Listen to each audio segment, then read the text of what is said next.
Today we're going to take a close look at every single Honda Civic Si generation ever made. And we're going to rank them from last to first. We'll compare the horsepower, the fun factor, the power to weight ratio, the design, even the fuel economy. Which generation Si is the greatest of all time? Stay tuned to find out.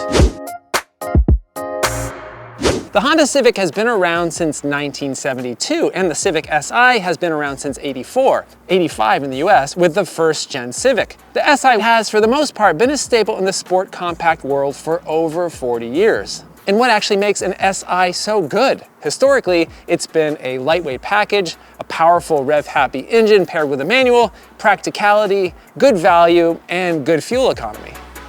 All right, so how do we even rank these? They're actually all quite good in their own way. So we'll use 10 categories total. The objective stuff: horsepower, weight, power to weight ratio, redline, price, horsepower per dollar, and even fuel economy. And we'll also factor in the subjective stuff as well. There'll be scores for aesthetics, how much fun they are to drive, keeping the era in which they were available as our frame of reference. And we'll also look at how the passage of time might have changed our opinion on these Civics. For each category, they'll get 100 points if they rank first and 10 points if they rank last.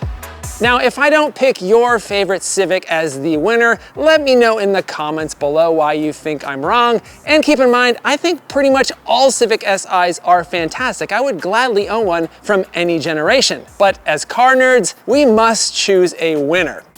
All right, so let's get this party started. In last place is the 7th generation Civic Si, sold in the US from 2002 to 2005. Now, before you get on my case, this does not mean the 7th gen is bad, far from it. But for a car to come in first, one must come in last. So, how can one of the most unique Si's come in last place? This hatchback-only Si was unique in that it was built in the UK and featured European styling and a funky console-mounted shifter. Displacement was bumped up from the previous gen, now at 2 liters, resulting in more low-end torque. But the redline was lower, making it feel a bit less like an Si than the 6th gen. It was also heavier than its predecessors, resulting in a slower and less exhilarating driving experience. The suspension wasn't quite as refined as before, and it was also expensive. The second most expensive Si when adjusted for inflation. Despite its distinctive look and new approach to the Si brand, Honda killed it off in 2005. These 7th gens are actually really fun little cars, but maybe it strayed just a bit too far from what was expected in an Si. I would love to own one, if not only for the unique hatchback shape and the funky shifter. But maybe not the best Si ever built, and I absolutely did not want the 7th gen to come in last place. I really adore this strange little hatchback, but the numbers don't lie. All right, moving on to 8th place, and the award goes to the 9th generation Civic Si, built from 2012 to 2015.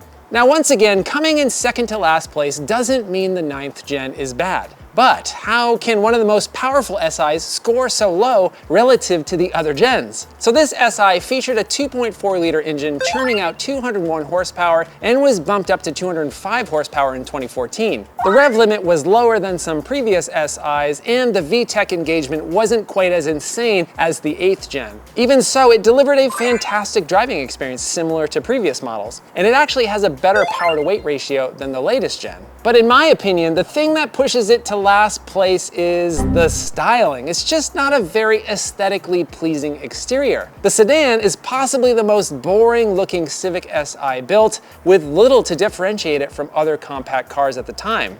And the coupe is, how should I say it, a bit homely? Though who knows, give it another 10 years and I'll probably have nostalgia for this generation and forgive Honda for its design sins here. Again, there are no bad Si's. The 9th gen is an excellent driving machine, and you do still get Honda reliability and an excellent Honda transmission. There are far worse options out there. I just happen to hate the looks.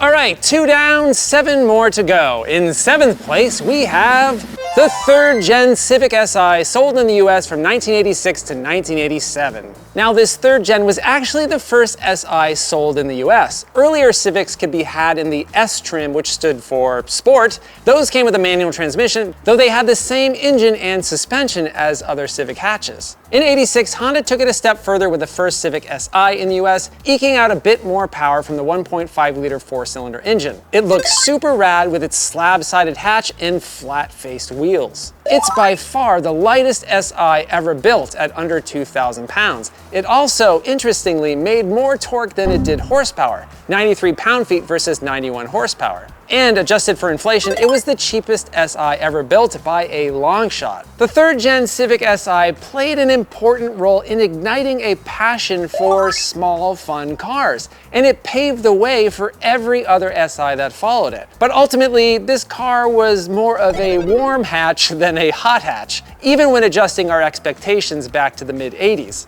Certainly a bit more fun to drive than a base Civic, but it only hinted at the future possibilities of the Si brand.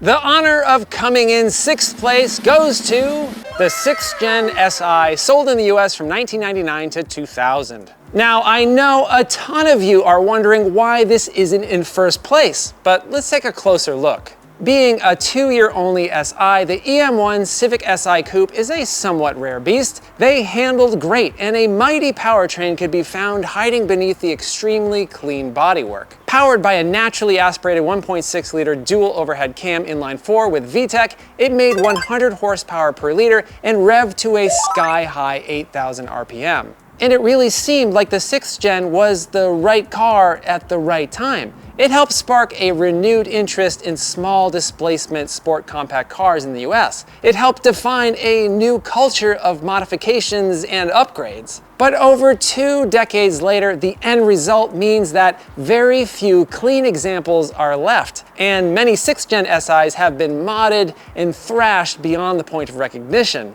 Of course, it's an insanely fun car to drive, especially in the top end of the tachometer, where it kind of feels like a race car. This motor is all about upper RPM pull, but it's kind of a dog at low RPMs. You really have to wring it out at all times to have fun with it. And even then, it isn't exactly quick by today's standards. This Si was also very expensive, being one of the priciest SIs of all time when adjusted for inflation. Because it was available in Japan for a couple years before the US, and it was only available here for 2 years, it gained a forbidden fruit status. And I think that perhaps that exclusivity gave the car a bit more of an inflated legacy than it deserved. Again, there are no bad SIs. I'd absolutely love a 6th gen in my garage, but I don't think it's the best Si.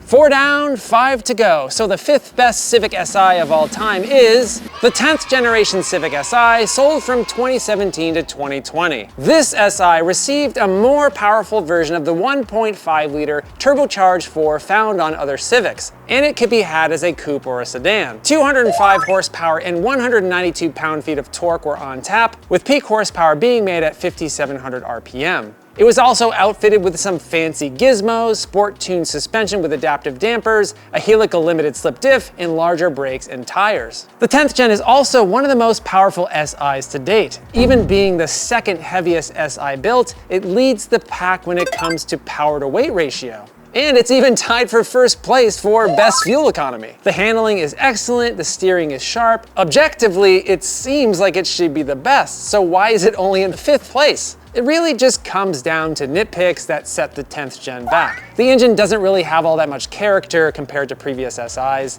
The lack of a screaming high redline isn't necessarily a negative, but that makes it feel a little bit less like an Si. The robotic turtle styling, especially with the coupe, in my opinion is not its strong suit, and it does have a bit of rev hang when changing gears, which is a slight bummer.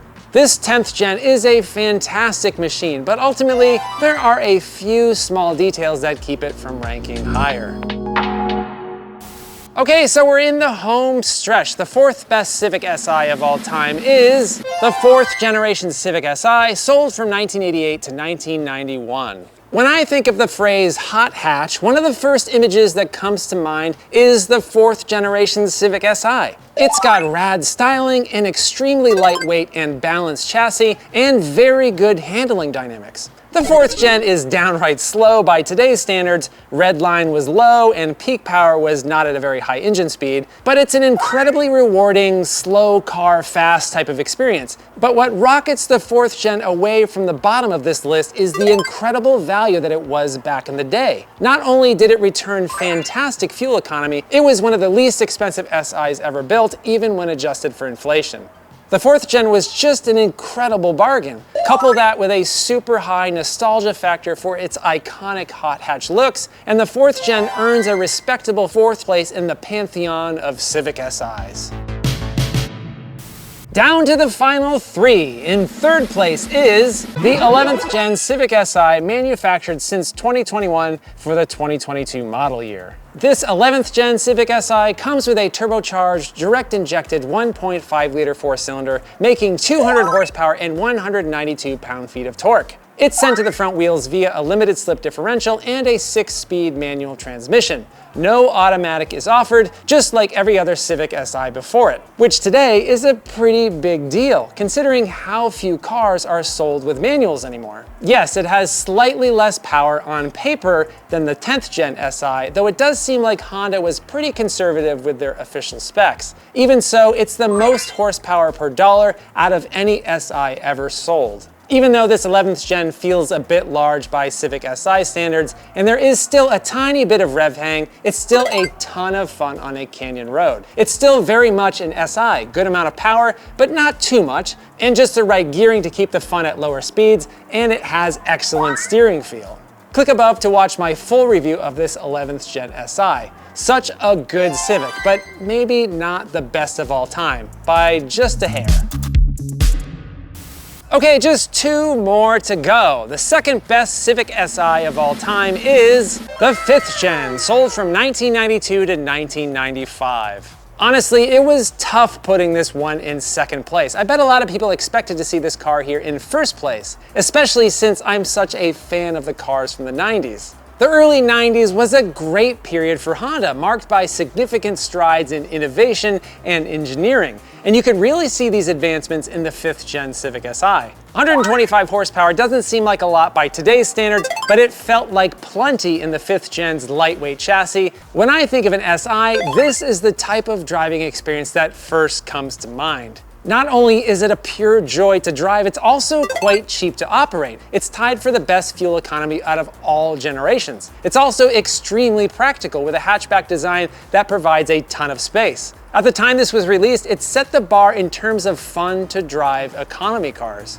And maybe it's just the nostalgia talking, but to my eye, this generation Civic Si is one of my favorite looking SIs of all time. The main problem with the 5th gen is that most of them have been modded or thrashed beyond the point of recognition, and maybe that's the biggest downfall of the 5th gen. Back in the day, they sparked a massive interest in sport compact cars, and were at the forefront of a huge modding culture. In the 3 decades since they were new, many of those cars have been modded and modded again, left under tarps when engines blew up, with cheap paint peeling off of hastily tacked on body kits. So many of them have been ruined, and anyone that owns a nice one knows that there are very few nice ones left, and the prices are through the roof. Newer SIs are technically superior by nearly all objective measures, but there is no hiding it. I absolutely adore this generation Civic Si. The nostalgia factor is strong with this one. And now, the moment you've been waiting for, the best Honda Civic Si of all time. Like I mentioned, they're all really good, but we must pick a winner, and that goes to the 8th gen, sold from 2006 to 2011. So you might be wondering, how can someone that loves 80s and 90s cars so much choose a winner from the late aughts? But when it comes to SIs, I think it just comes down to those essential elements that make a good Si. A lightweight chassis, a high redline, amazing handling, and a visceral driving experience. Honda let the Si name rest for a couple years after the somewhat unloved 7th gen. For 2006, they came back strong with 37 more horsepower and once again brought back an SI signature, a screaming high redline. Torque was down from before, but it didn't really matter. When it comes to driving fun, this is maybe the best SI ever. And while it might have come off a bit weird when it was introduced, the exterior design on this 8th gen has aged really well. The coupe is clean and the sedan still looks modern even almost 20 years later. It wasn't as much of a value as the earlier SIs, coming in at the 4th most expensive when adjusted for inflation. And it's tied for last place when it comes to fuel economy. But who really cares about fuel economy when you're having this much fun? So when it comes down to it, I'm ranking the 8th gen in first place because it's one of the most fun SIs to drive. The high redline is as hilarious as it is intoxicating. It's a visceral experience and it handles just as well as any SI before or after it. The design has aged well, you can still find them in good condition, and on the used market, there's still a decent value. So there you have it, all of the Civic SIs ranked. Would you rank them any differently? Let me know in the comments below, but I'm sure you're already down there telling me how wrong I am. That's it for today. If you like this video and want to see more like it, please consider subscribing and hitting that bell icon. If you want to help support the show, please buy a Hello Road t-shirt or hat at helloroad.tv/shop. Thanks so much for watching. I hope you're well, and I'll see you soon.